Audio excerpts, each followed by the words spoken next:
Olá a todos, o meu nome é Ivanildo Lobato e a minha equipe é composta pelo Giovanni Laredo e o Leonardo de Souza. A nossa equipe vai discorrer sobre o tema redes definida por software e nos slides seguintes a gente vai tentar esclarecer o que significa esse novo recurso. A infraestrutura de rede de comunicação atualmente encontra-se em um momento delicado. Em que sentido? Atualmente existe uma dependência tecnológica muito grande em relação às redes de comunicação. E qualquer melhora na estrutura implica na troca dos equipamentos que pertencem ao núcleo da rede. E essa troca, essa substituição, não é uma tarefa simples de ser realizada. Nesse sentido, surgiu uma nova tecnologia que pretende mitigar esse problema da troca de componentes sensíveis ao núcleo da rede. Eu me chamo Giovanni e eu vou explicar um pouco mais da definição da rede definida por software. Então, a rede definida por software nada mais é que uma virtualização de elementos físicos, de elementos como roteadores, switches, entre outros dispositivos. E essa rede definida por software, ela permite administradores gerenciar todos esses serviços de maneira mais simples e com uma maior abstração das funcionalidades de baixo nível. Então, isso tudo ele é feito através da virtualização. Então, a rede definida por software, ela evita que a pessoa fique ali configurando o hardware manualmente, como existe em muitas empresas, muitos laboratórios, enfim. Então, a rede definida por software, ela vem para melhorar esse cenário. Opa, tá, bora lá. A rede definida por software, para que toda essa virtualização ocorra, ela faz a separação de planos. Então, a rede definida por software, ela separa o plano de controle e plano de dados. Para que tudo isso seja, ande conforme o condiz, então existe um controlador que faz a parte de pensar. Ele raciocina para esses planos de controle e planos de dados executem de maneira correta. Então, vamos lá. É, o plano de controle ele é responsável pela inteligência da rede, ou seja, ele define as próximas rotas do fluxo, ele define as próximas rotas do fluxo de pacote dentro daquela rede.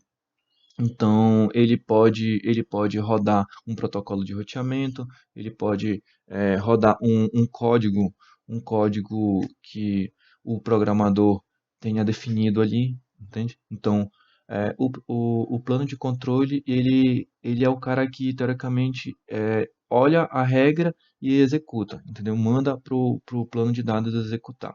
O plano de dados, ele só é responsável por encaminhar os pacotes dentro da rede. Então, ele chegou um pacote, ele olha para o plano de controle é para ali, nessa rota. Então ele vai lá e executa, envia aquele pacote para o destino. Então simplesmente ele envia o pacote para o destino que é determinado pelo plano de controle. Isso faz com que exista um aumento de fluxo, ele não fique pensando toda hora. Então essa virtualização e divisão de planos, ela vem agregar muito na vida dos programadores. Então, essa separação de planos faz com que vários switches compartilhem o mesmo plano de controle, como podemos ver aqui na imagem. Ó, temos aqui na imagem que um, dois, três, quatro switches estão com o mesmo plano de controle. Então, isso daí é muito importante, por quê? Porque a gente já seta um fluxo aqui no plano de controle e os mesmos switches, esses quatro switches, ele já sabe para onde direcionar cada pacote. Então a gente controla todos esses quatro switches com apenas um plano de controle. Então, se a gente quiser mudar a regra do fluxo, basta modificar no plano de controle. O programador vem ali e seta uma regra nova e já comuta para os switches executarem. Então, como eu disse anteriormente, o plano de dados ele só é responsável por enviar o pacote. Isso daí aumenta em muito a quantidade de pacotes encaminhados. Então, o fluxo de dados dentro da rede ela é gigantesco. Por quê? Porque o plano de dados ele não pensa, ele só está ali executando, só chega e envia. Então, isso daí é de extrema importância, é, ter essa diferenciação entre plano de controle e plano de dados. Vamos lá. Para que tudo isso, toda essa lógica ocorre, toda essa engrenagem gire, existe um controlador por trás. Então, a rede definida por software ela é definida em dois planos, dividida em dois planos, plano de controle e plano de dados, né? Mas para que isso tudo ocorra, existe um controlador que esteja orientando a lógica ali, né? Então, no caso, o controlador ele é responsável pela definição da rota do fluxo de pacote. Então, ele que fornece um ambiente de programação, ele que disponibiliza o lugar ali para o programador vir, escrever o código e setar da melhor forma possível como ele desejar. Então, o programador ele vem ali, desenvolve uma aplicação, desenvolve uma linha de código que permite com que aquele pacote ele consiga destinar para qual rota ele deve ir. Então, qual salto do fluxo ele deve ir. Então, esse controlador ele tem uma visão global de toda a topologia de rede. Já que ele tem a visão global, ele consegue definir a melhor rota, ele consegue definir para onde direcionar. Então, o programador, quando ele vai setar isso, ele consegue observar essa definição da topologia de rede. Isso ajuda e muito na tomada de decisões, isso ajuda e muito na hora de escrever o código para fazer esse escoamento desse fluxo de dados, né, desses pacotes de dados. Olá, meu nome é Leonardo Cunha e eu vou falar um pouco sobre as principais ferramentas utilizadas em aplicações SDN, ou seja, em sistemas de rede definidas por software. Bom, esta parte do artigo insere três principais ferramentas, ou seja, três aplicações e aí que utilizam SDN. A primeira aqui que seria o nosso OpenFlow, ou seja, aquela aplicação baseada em SDN que é muito utilizada no meio acadêmico. Bom, esse protocolo ela é a base de criação de uma rede definida por software e ela é aberta e baseada em padrões. Nesse caso, o desenvolvimento começou em 2007 nas universidades de Stanford e na Califórnia. Bom, essa forma de comunicação permite a manipulação e o acesso direto do plano de encaminhamento dos pacotes de dispositivo de rede, como switch e roteadores, tanto virtuais como físicos. Bom, esse protocolo baseia-se na separação de planos. Nos elementos encaminhadores há uma tabela de fluxo que é atualizada no plano de controle. Quando chega um pacote de um fluxo que já está definido nessa tabela, ele é comutado pelo switch OpenFlow. Já quando chega um pacote de um fluxo não definido, ele é então mandado para o controlador, que está no plano de controle. No controlador é definido qual será o próximo destino desse pacote, de acordo com as aplicações que foram programadas e estão sendo executadas nele e também de acordo com o cabeçalho do pacote. No protocolo OpenFlow, esse cabeçalho possui 12 campos que a aplicação pode levar em conta na decisão. O controlador então adiciona essa linha de fluxo no elemento encaminhador. É importante perceber que só o primeiro pacote de um fluxo não definido é encaminhado ao controlador, sendo a partir dele criada a regra na tabela de fluxo, o que faz que os demais pacotes desse fluxo sejam comutados, aumentando o desempenho da rede. Bom, como a gente pode entender, ele então baseia-se nessa comunicação e comutação, e aí ele é bastante utilizado dentro do meio acadêmico, e uma vantagem muito boa também é que ela possui grande compatibilidade com diversos equipamentos. Então, se caso essa SDN for implementada, não terá tantos problemas em relação à compatibilidade, pois a maioria dos dispositivos já trabalham e aceitam normalmente esse tipo de aplicação, né?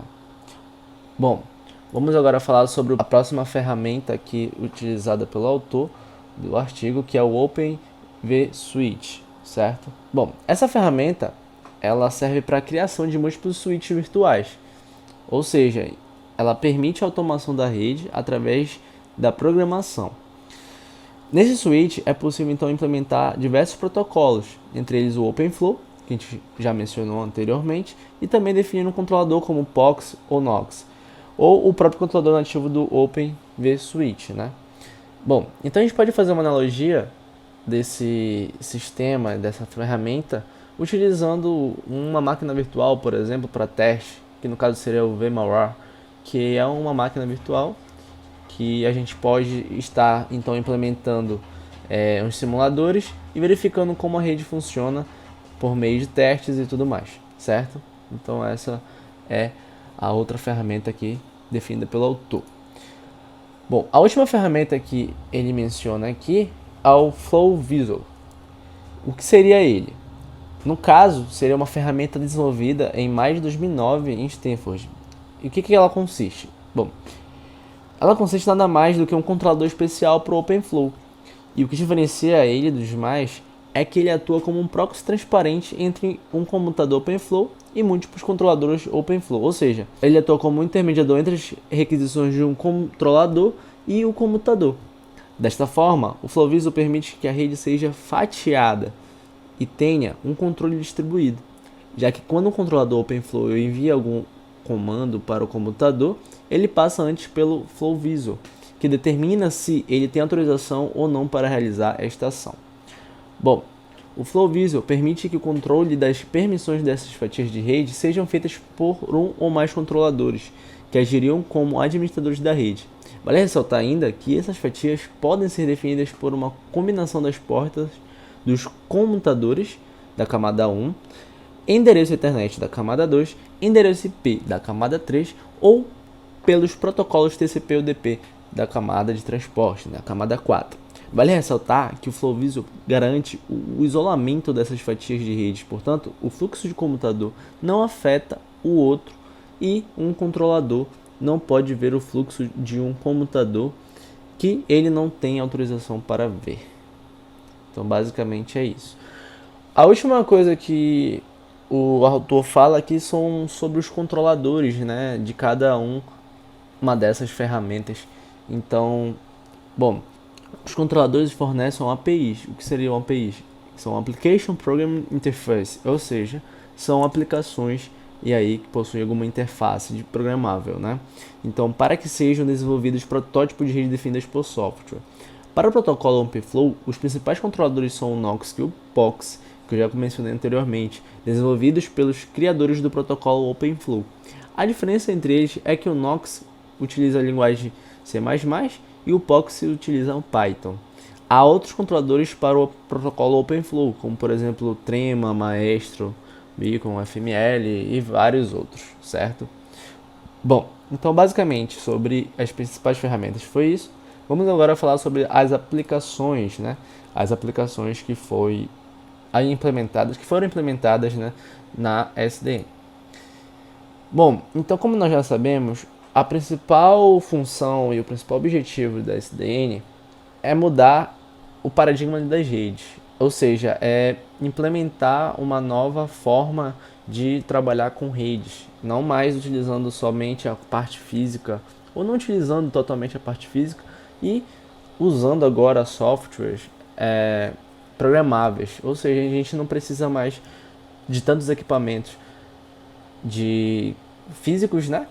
E aí a gente só precisa realmente entender um pouco mais de programação para auxiliar no controle da nossa rede.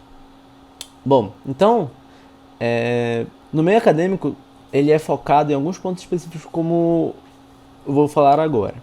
Para a aplicação de uma SDN, a gente tem que tentar garantir a qualidade de serviço, né, QoS, que é uma questão muito importante quando a gente quer falar sobre rede. Então, nesse caso, a gente vai aplicar o QoS, né, que é a qualidade de serviço, em redes virtuais. Bom, o autor menciona um sistema híbrido Cleflow, que é baseado na plataforma de virtualização Xen e no protocolo OpenFlow. A arquitetura do sistema Kflow é baseada no Xenflow, onde o plano de controle é composto pelas máquinas virtuais Xen e o plano de dados por um comutador OpenFlow, no domínio privilegiado, que possui acesso direto ao hardware.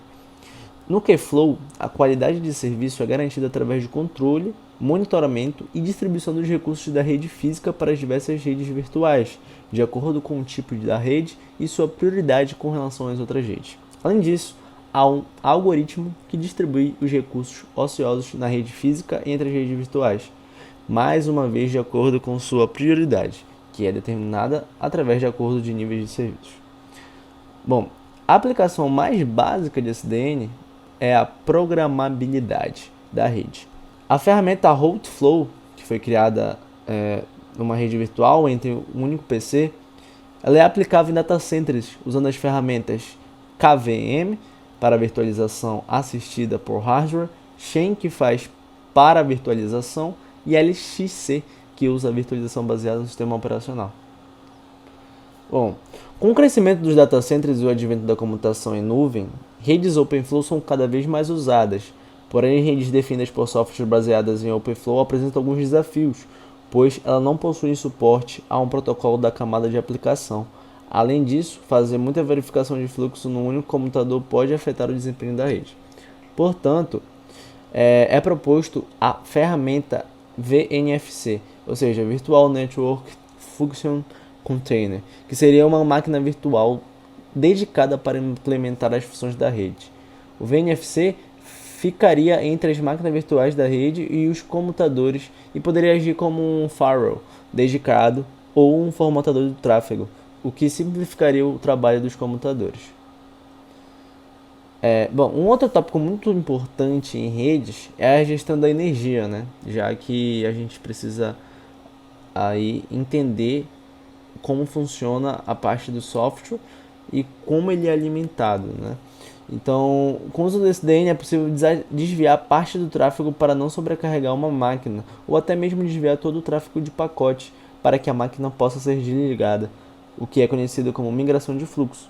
Dessa forma, é possível uma melhor alocação dos recursos, que é de extrema importância para grandes data centers. As aplicações de SDN podem ser usadas em redes em larga escala, mas nem sempre é possível saber se a aplicação funcionará de maneira correta, e os testes em rede de larga escala podem ser custosos. E é basicamente isso. Então, para concluir, a rede definida por software é um conceito proposto para substituir as redes tradicionais, separando o plano de controle do plano de dados. Isso torna a rede mais programável e gerenciável. E como existe um único ponto de controle, talvez ela fique vulnerável a intrusões.